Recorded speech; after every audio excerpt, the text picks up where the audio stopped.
నమస్తే, welcome to Volga Times. నేను Gauri. Iran supreme Ayatollah Abdul Khamenei మృతి చెందినట్లుగా అధికారికంగా ప్రకటించారు.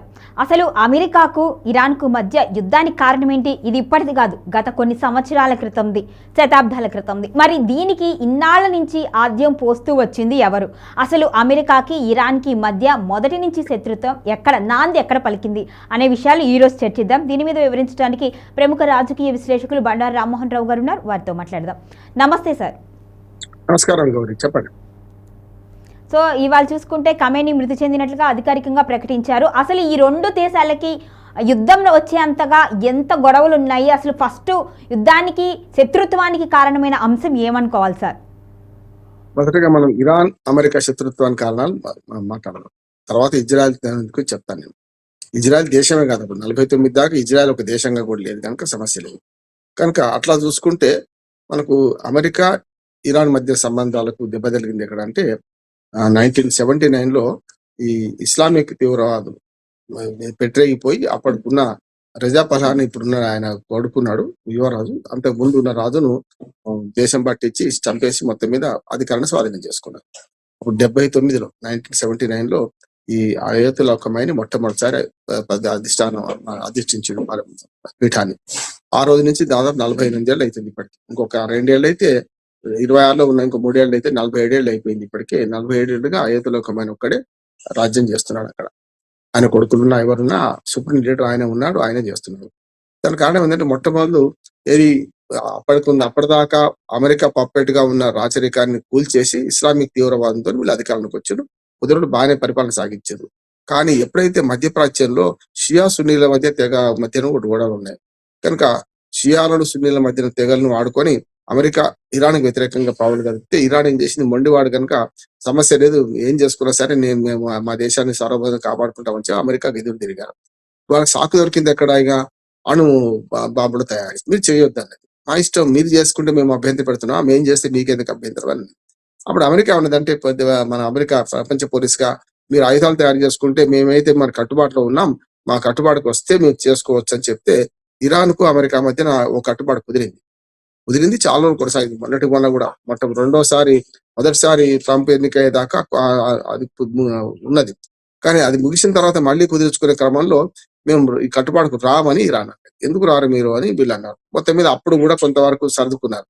కానీ అమెరికా దుర్బుద్ధితోని ఏది ఇరాన్ ను ఆ ఒప్పందం నుంచి వైదొలగమని మన కోరే క్రమంలో ఆమె వైదొలిగింది. అంటే ఇరాన్ తో మాకు ఈ సంప్రదింపులు లేవు, అణుయుద్ధం మీరు చేస్తానికి తయారు ఉన్నారు, మీరు అనుభవం తయారు చేసుకుంటారు కనుక మేము ఏదైతే ఒప్పందం ఉందో ఒప్పందం నుంచి మేమే వైదొలుగుతున్నాం. అమెరికా వైదొలిగింది. పొరపాటు చేసింది అమెరికా, ఆరోపిస్తుంది ఇరాన్ మీద. నిజంగా చెప్పాలంటే మాకు లొంగుతలేరు, మీరు అణుబాంబులు తయారు చేసుకోవద్దు అని అన్న బాపతు ఆ ఒప్పందాన్ని కొనసాగిస్తే అయిపోయేది కదా. ఏకపక్షంగా రద్దు చేసుకుంది. ఇప్పుడు మళ్ళీ ఒప్పందానికి రమ్మని ఇరాన్ మీద తెలియజేస్తుంది. ఇప్పుడున్న కరెంట్ పొజిషన్ అది. కనుక ఒకటేమో రాజును తమ అనునాయుడైన రాజును దించేసి అధికారంలోకి వచ్చిన 79 నుంచి మొదలైంది, బీజం అక్కడ పడ్డది. ఆ తర్వాత ఖొమైనీ ఏం చేసినా తప్పు పట్టే ప్రయత్నం చేసింది. ఖొమైనీకి వ్యతిరేకం ఒకటే కాదు, పక్కనే ఉన్న ఇరాక్ విషయంలో కూడా సద్దాం హుసేన్ అదే పని చేసింది, కల్నల్ గడాఫీని అదే పని చేసింది.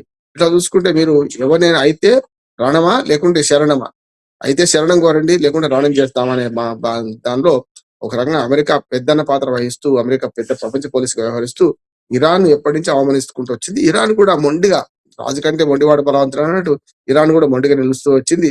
ఎన్నోసార్లు దాడులు జరిగినాయి, మళ్ళీ ప్రతి దాడులు జరిగినాయి, వెనక్కి పోయినరు, ముందుకు పోయినరు. ఇప్పుడు ఐస్కరేషంతో ఇతర దేశాలు కల్పించుకున్నాయి. అది మెల్లమెల్లగా యుద్ధానికి వస్తుంది, ముందుకు పోతుంది. ఇక మొన్నటి యుద్ధాన్ని కూడా కామా పడ్డది, ఫుల్ స్టాప్ పడలే. అందుకని దాని భాగంగా ఊపిరి పీల్చుకునే అవకాశాన్ని వాళ్ళకి ఇచ్చారు, వీళ్ళు తీసుకున్నారు. అంటే మేము ఆగాన్ని చూసిందా, శాంతి ఒప్పందం వస్తలేదు ఇరాన్ అని చెప్పడానికి ప్రపంచం ముందు దోషిగా నిలబెట్టడానికి అమెరికా వేసిన ఎత్తుగడ ఇది. ఒకరకం చెప్పిన అమెరికా కూడా బ్రీతింగ్ పీరియడ్ తీసుకుందాం అనుకున్నాయి, ఇటు ఇజ్రాయెల్ కూడా తీసుకుందాం అనుకున్నాయి. ఈ రెండు దేశాలు కలిపి ఏం చేసినాయి అంటే, మొదలు అసలు ఇజ్రాయెల్ నుంచే అంటే ఇజ్రాయెల్ భుజాల మీద తుపాకీ పెట్టి పేల్చే ప్రయత్నం చేసింది. అమెరికా ఎప్పుడు కూడా ప్రత్యక్ష యుద్ధంలోకి మొన్న ఒక్కసారి దిగింది. ఎప్పుడు దిగింది అంటే మొన్న ఎప్పుడైతే అయాతుల్లా ఖొమైనీ ఎప్పుడైతే బంకర్లో ఉన్నాడో నిలువునా చీల్చే క్షిపణులు విడిచి అయిపోయింది కథ, కథం దుకాణం బంద్ అన్నారు. కానీ బంద్ గారే, అయాతుల్లా ఖొమైనీ బతికే ఉన్నాడు అంతకుముందు. ఇప్పుడు కూడా అదే పద్ధతిలో అయితే కష్టం అని చెప్పి పూర్తిగా ఆసుపాసులు కనుక్కునే దాకా ఇజ్రాయెల్ రాడాలు తక్కువ అమెరికా రాడాలు అంతకన్నా పెద్దవి కనుక ఆయనను పూర్తిగా కనుక్కున్న తర్వాతే మళ్ళీ యుద్ధం మొదలు పెడతామని ఆ గ్యాప్ తీసుకున్నారు. ఆ గ్యాప్ తర్వాత కనుక్కున్నారు. ఒకటే ఒక దెబ్బతో 30 బాంబులు ఆ అయతొలకమైన నివాసం మీద వేశారు. ఆయన బిడ్డ, అల్లుడు, మనవడు, ఇంకో కొడుకు కూడా చనిపోయారు అంటున్నారు. ఆయన అందులో చనిపోయారు. ఇప్పుడు మృతదేహం కనపడదాకా నేను కూడా నమ్మలేదు. మృతదేహాన్ని కూడా చూపెడుతున్నారు. ఆ పేపర్లో కఠిన బాపతి శిథిలాల మధ్య మృతదేహం పడి ఉన్నది చూపెడుతున్నారు. బ్లర్ చేసి చూపెడుతున్నారు. అంటే మొత్తం మీద ఆయన చనిపోయినట్టు లెక్క. దానికి కూడా 24 గంటలు గడవక ముందే మనకు కొన్ని రిజల్ట్స్ వస్తాయి అనుకున్నాం. 24 గంటల తర్వాతనే నిన్న పొద్దున అక్కడ యుద్ధం మొదలైతే ఇవాళ పొద్దున దాకా మనకు విషయాలు తెలవలేదు. దానిలో ముఖ్యంగా ఆయన చనిపోయినట్టు మొదలు సైన్యం ప్రకటించలేదు. మీడియా ప్రకటించింది, ఇరాన్ మీడియా. తర్వాత సైన్యం కూడా ప్రకటించింది. ఆయన స్థానంలో ఆయన రెండవ కొడుకుని పెడతామని ఒక మాట వస్తున్నది. అట్లానే నిన్ననే రక్షణ శాఖ మంత్రి చనిపోయిండు. అంతకుముందే 8 మంది రైతులోకమైన అనునాయులు కూడా అమెరికా మట్టుబెట్టింది, దగ్గర వాళ్ళని కూడా.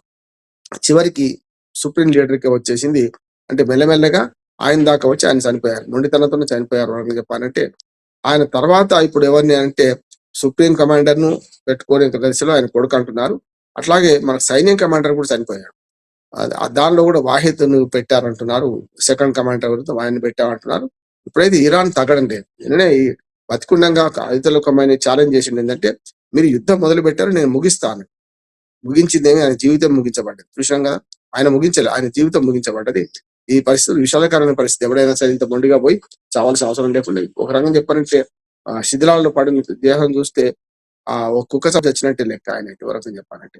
అట్లా ఇప్పుడు ఏం చేశానంటే, ఇప్పుడు కుక్కను చంపాలంటే పిచ్చి కుక్కను ముద్ర వేసినట్టు అణుశక్తిని సంపాదించుకోవడంతో పాటు ఎటు పడితే అటు అందరి మీద ప్రయోగిస్తారని అది నేరారోపణ ఈ అయతుల ఖొమైనీ మీద అమెరికా ప్రభుత్వం చేసింది. గతంలో కూడా ఇరాక్ అధ్యక్షుడిని సద్దాం హుస్సేన్ పేరు మీద కూడా జీవాయుధాలు తయారు చేస్తున్నాడు, రసాయనిక ఆయుధాలు తయారు చేస్తున్నాడు అని చెప్పి ఆయన చంపేసింది. చంపేసి ఇప్పటికీ ఏళ్ళు గడుస్తున్నా కూడా సద్దాం హుస్సేన్ తన మీద ఆరోపణలు రుజువు చేయలేకపోయింది అమెరికా. ఇప్పుడు కూడా ఏమంటారంటే అణ్వాయుధాలు తయారు చేసే హక్కు అందరికి ఉంటది, దాన్ని వాడే దానిలో మనకు సమయం పాటించాలి ఎవరికైనా అని నేను అంటున్నాను. అది మాకు మాత్రం ఉంది హక్కు, మీకు లేదు అని అంటే మేము ఎందుకు చేసుకోవద్దని ఇరాన్ ప్రతిఘటించింది. దాని ద్వారానే అమెరికాకు ఆధిపత్య ధోరణి, ప్రపంచ పోలీసు వ్యవస్థలను ధిక్కారం సహించరు అని పెట్టుకున్నది. ఆ తర్వాత రెండవది ఏంటంటే అమెరికా ఇజ్రాయెల్ మధ్యన గొడవ. దానికి కూడా కారణాలు ఏంటంటే ఇజ్రాయెల్లోని అనేక ముస్లిం తీవ్రవాద సంస్థలు ప్రోత్సహిస్తూ హమాస్ గాని, హిజ్బుల్లా గాని, హమాస్ గాని, మనకు ఇవన్నీ చాలా వాటి హోతీ గాని ఇటువంటి తెగలను ప్రోత్సహిస్తూ ఒకటే నాడు 7 అక్టోబర్ నాడు పోయిన సంవత్సరంలో 1000 మంది ఇజ్రాయెల్ పౌరులను చంపింది. దాంతో వాడు యుద్ధం తప్పలేదు వాళ్ళు. అందుకని ఏమైతుందంటే ఇజ్రాయెల్ కు ఇటు ఉదయం యూదుల పోరాటం, పాకిస్తాన్కి ఇజ్రాయెల్ మధ్య, ఇక్కడికి వచ్చిన ముస్లింలు క్రిస్టియన్ల మధ్య పోరాటం. మౌనంగా చెప్పాలంటే ఇది మనకు ఇజ్రాయెల్ నెతన్యాహుకును అయతుల ఖొమైనీకి ఎందుకు వచ్చిందంటే వీళ్ళు ముస్లింలు, ఇటు వాళ్ళు క్రిస్టియన్లు, దాని వల్ల కూడా వచ్చింది. అంటే మతం కాదు ఇక్కడ, కానీ ఆధిపత్య ధోరణి, అహంకార ధోరణి ఇవన్నీ పనికొచ్చినాయి. ఇవాళ మా దగ్గర తీవ్రవాదాన్ని ప్రోత్సహిస్తున్నారు అనే దాని మీద ఇజ్రాయెల్ తిరగబడ్డది. అసలు మీరు అణుబాంబులు తయారు చేసుకోవద్దని మీద అమెరికా తిరగబడ్డది. ఈ 2 దేశాలు కలిసి శత్రు మిత్రుడు కదమ్మా. దాంతో ఏమైందంటే ఈ శత్రువు ఇప్పుడు ఇజ్రాయెల్, అమెరికా ఏం చేసింది, ఇజ్రాయెల్ భుజాల మీద తుపాకి పేల్చింది. మన ప్రత్యక్ష యుద్ధంలో బంకాలను పేల్చడంతో మొదలైంది. ఇప్పుడు కేళ్ళు మన అయతుల ఖొమైనీ నియంత్రణ చంపేసింది కూడా. వాళ్ళు విజయం సాధించారు. ఇక ముందు ఏం జరుగుతుందని ఆలోచించాల్సిన అవసరం అవుతున్నది. ఈ యుద్ధంలో వాస్తవాలు బయటకు రావు, చాలా వరకు మామూలుగా అప్పుడే బయటకు రావు, యుద్ధంలో ఇంకా రావు. అంటే అసత్యాలు అర్ధసత్యాలు రాజ్యం వెళ్తే కనుక అయతుల ఖొమైనీ మరణించడం తథ్యం అయిపోయింది, అది ఖాయం అయిపోయింది, మరణించారు. కానీ వాట్ నెక్స్ట్ అంటే ఇప్పుడు ఇరాన్ ప్రకటించిన దాన్ని బట్టి మేము ఇటుపక్క కువైట్ మీద, బహ్రెయిన్ మీద, యుఏఈ మీద, దుబాయ్ మీద దాడి చేస్తున్నాం. దానికి కూడా నష్టం కనిపిస్తుంది. అట్లా అక్కడ దాన్ని దాడి చేయడానికి కారణం చెప్పుకుంది, కారణ సహేతుకమైంది, కానీ చేసే పని వేరుగా ఉన్నది. ఉదాహరణకు అమెరికా సైనిక స్థావరాలు ఏ దేశాల్లో ఉన్నాయో ఆ దేశాల అమెరికా సైనిక స్థావరాలను నాశనం చేస్తా అని ఫస్ట్ ఇరాన్ ప్రకటించింది. కానీ కువైట్ ఎయిర్పోర్ట్ మీద మన ఎయిర్పోర్ట్ మీద ఎందుకు దాడి చేసింది? తప్పు కదా. అంటే ఒక రకం చెప్పాలంటే మొదలుపెట్టింది ఇంకో రకంగా, ముగిస్తుంది ఇంకో రకంగా అంటున్నాడు. అందుకని ఇరాన్ చేసిన చర్యకు మొత్తం మిగతా ఇప్పుడు సున్నీ దేశాలు, షియా దేశాలు ఈ 2 కూడా వేరు కనుక వాళ్ళు స్పందిస్తున్నారు. అందుకనే మన జమ్మూ కాశ్మీర్ నాయకుడు ఒమర్ అబ్దుల్లా ఒక మంచి మాట అన్నాడు. ఏమన్నాడంటే ఐక్యంగా ఉండండి దయచేసి అన్నాడు. అంటే మీరు షియాలు సున్నీలు అని చెప్పి అమెరికాకు ఓడు తాబేదారుగా మారి ఓడు వ్యతిరేకంగా మారితే అమెరికా ఇద్దరిని చంపేస్తుంది.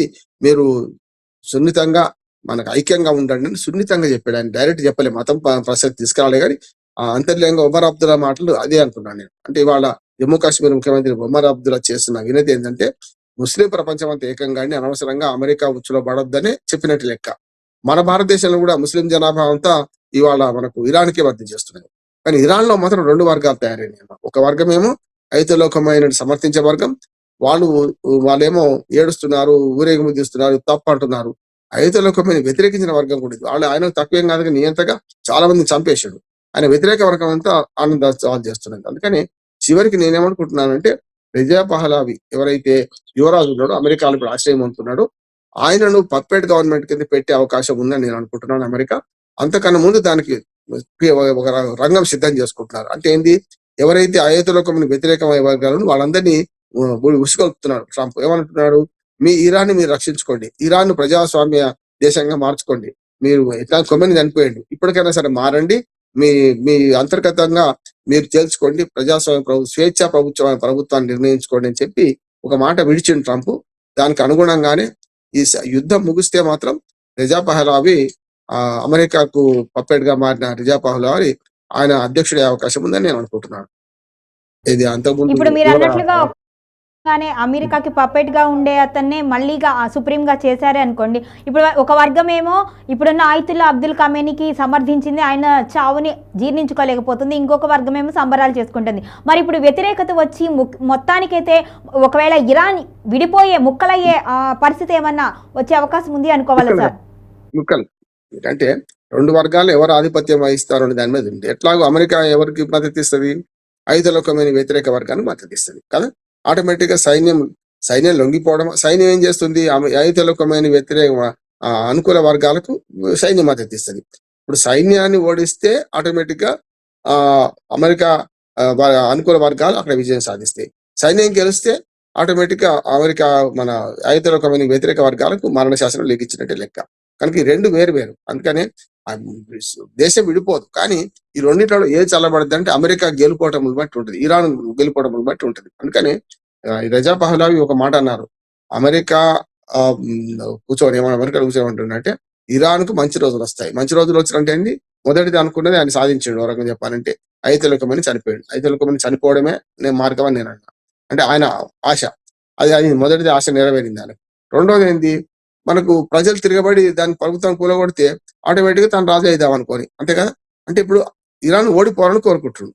అయతుల్లా ఖమేనీ చనిపోవాలని, ఇరాన్ ఓడిపోవాలని రిజా పహలావి కోరుకున్నాడు. ఇప్పుడు అదే జరిగింది. మొదటి జరిగింది, రెండోది జరగాల్సి ఉన్నది. జరిగితే మాత్రం రిజా పహలావి వాళ్ళ అమెరికన్ పప్పెట్ మన రాజకీయవేత్తగా వస్తారు. గతంలో కూడా చాలా దేశాలు అమెరికా ఇదే పని చేస్తుంది అని చెప్పినట్టు వింటాడు. అందుకని ప్రజలు మాత్రం ఇటు అమెరికాకు వ్యతిరేకంగా ఉన్న ప్రజలు కట్టరుగా మనకు అయతుల్లా అనుకూలంగానే పోరాడుతున్నారు. ఐతులోకమనికి వ్యతిరేకంగా కూడా చాలా మంది చంపేశాడు. ఐతులోకమైన నియంతకు అందుకని నియంతృత్వంలో ఉన్న నియంతృత్వం చచ్చిపోతారు అంటున్నా. పాములు పట్టేవాడు బాంబులు కరిసే చనిపోయినట్టు, బాంబులు తయారు చేసేవాడు బాంబులు తయారు చేసే దానిలో చనిపోయినట్టు, ఏ రంగంలో ఉన్నవాడు ఆ రంగంలో చనిపో. గుండా ఉన్నాడు అనుకోండి, వాడు హత్యలు చేసేవాడు హత్య చేయబడతాడు. ఇది కూడా జరిగింది. హత్యలు చేసేవాడు మన ఐతులోకమైన మంచివాడని ఎవరు చెప్పరు. తన దేశంలో చాలా మంది మానవ హక్కుల ఉల్లంఘన చేసిండు, పెద్ద ఎత్తున చేసిండు. కానీ ఒక దేశం అంతరంగ వ్యవహారాల్లో మరో దేశం కనిపించుకోవచ్చా, తప్పు కదా అనే మాట మనం అంటున్నాం. అందుకని ఇరాన్ కు సంఘీభావం తెలుపుకుంటూ మనం ఏమన్నామంటే, మీరు వాళ్ళ అంతర్గత వ్యవహారాలు జోక్యం చేసుకోకండి. వాడు తప్పు చేస్తే మాట్లాడదాం, ఉగ్రవాదాన్ని ప్రోత్సహిస్తే తప్పే. అందుకని మనం ఇజ్రాయెల్ మనం కాదంటలేదు, ఇటుపక్క ఇరాన్ మనం కాదంటలేదు. దానికి కారణం ఏంటంటే ఇజ్రాయెల్ తీవ్రవాదానికి కారణమైన దాన్ని వ్యతిరేకిస్తున్నాం. తప్పు మీరు చేసిన పని, హమాస్ని కానీ హౌతీని కానీ హిజ్బుల్లా కానీ ప్రోత్సహిస్తున్నాం, తప్పు అంటున్నాం. అట్లానే అమెరికా దుర్మార్గంగా ఇరాన్ లో వేలు పెట్టి మీ ఇష్టమైన ప్రభుత్వాన్ని నడుపుతామని, లేకుంటే అణు ఆయుధాలు మీరు తయారు చేద్దామని ఏకపక్షంగా ఒప్పందం నుంచి వైదొలిగి మళ్ళీ ఇప్పుడు మేము చేసుకోవాలి, వద్దంటే ఊరుకుందామనే పరిస్థితి ఎందుకు చేస్తున్నారని అమెరికాను అభిశంసిస్తున్నారు. అందుకని మొన్న అమెరికా ఇటీవల ఐక్యరాజ్య సమితిలో తీర్మానం ప్రవేశపెట్టింది. ఎవరైతే అయతుల్లా ఖమేనీకి వ్యతిరేకంగా అక్కడ ఉద్యమిస్తున్నారో వాళ్ళందరినీ చంపేస్తున్నారు, మానవ హక్కుల ఉల్లంఘన జరుగుతుందని చెప్పి దానికి వ్యతిరేకంగా తీర్మానం ప్రవేశపెట్టి 24 దేశాలు అమెరికాకు మద్దతుగా తీర్మానం నెగ్గించుకున్నాయి. 14 దేశాలు అటు ఇటు కాకుండా ఉదాహరణ ఇదాన్ అన్నట్టు వాళ్ళేమో ఎటు ఓటు వేయలేదు. కానీ మనము పాకిస్తాన్ ఇరాన్ కు అనుకూలంగా ఓటేసినాం. అది ఇజ్రాయెల్ కంటకి ఇంకేయాలి కానీ ఓటింగ్ తర్వాతనే మన ప్రధాని ఇజ్రాయెల్కి వచ్చింది కదా, కెనెసెట్ అవార్డు కూడా తీసుకున్నాడు కదా. అందుకని ఇప్పుడు మనం మొదటి నుంచి నెహ్రూ నుంచి ఇప్పటిదాకా మోడీ వరకు ఏ ప్రభుత్వ అధినేత వచ్చినా, ఏ ప్రభుత్వం ఏ పార్టీ వాడు వచ్చినా, అది కాంగ్రెస్ కావచ్చు, నెహ్రూ కావచ్చు, ఇందిరాగాంధీ కావచ్చు, రాహుల్ గాంధీ కావచ్చు, రాజీవ్ గాంధీ కావచ్చు, పివి నరసింహరావు కావచ్చు, వాజ్పేయి గారు కావచ్చు, ఇవాళ మన్మోహన్ సింగ్ గారు కావచ్చు, చివరికి ఇప్పుడు మోడీ గారు కావచ్చు, ఎవరు వచ్చినా విదేశాంగ విధానంలో మన అన్ని దేశాలు ఒకటే ఊరలో 2 ఖాతాలు నిమడించుకున్నాం కనుక మనకు నష్టం లేదు. కానీ మనకు నష్టం జరిగేది ఏంటంటే ఈ యుద్ధం వల్ల ఇంధన కొరత ఏర్పడుతుంది, అజ్మాన్ జలసంధిని మూసేయడం వల్ల మరింత ధరలు పెరుగుతాయి. ఇట్లాంటి ప్రపంచ పరిణామాలు పెద్ద ఎత్తున వస్తున్నాయి. ఇప్పటికే ఆల్రెడీ స్టార్ట్ అయింది. బంగారం రేటు మళ్ళీ పెరిగింది, వెండి రేటు 3 లక్షలు దాటింది, మళ్ళీ మొన్నటి దాకా 2-2.5 మళ్ళీ దాటింది. ఇవన్నీ చూస్తే మనకు అర్థమవుతుంది ఏంటంటే పూర్తి స్థాయిలో ఇవాళ ప్రపంచంలో ఆర్థిక వ్యవస్థ కూడా తలకిందులయ్యే ప్రమాదం ఉందని నేను అనుకుంటున్నాను. ఇంకో కొన్ని కారణాలు ఉన్నాయి.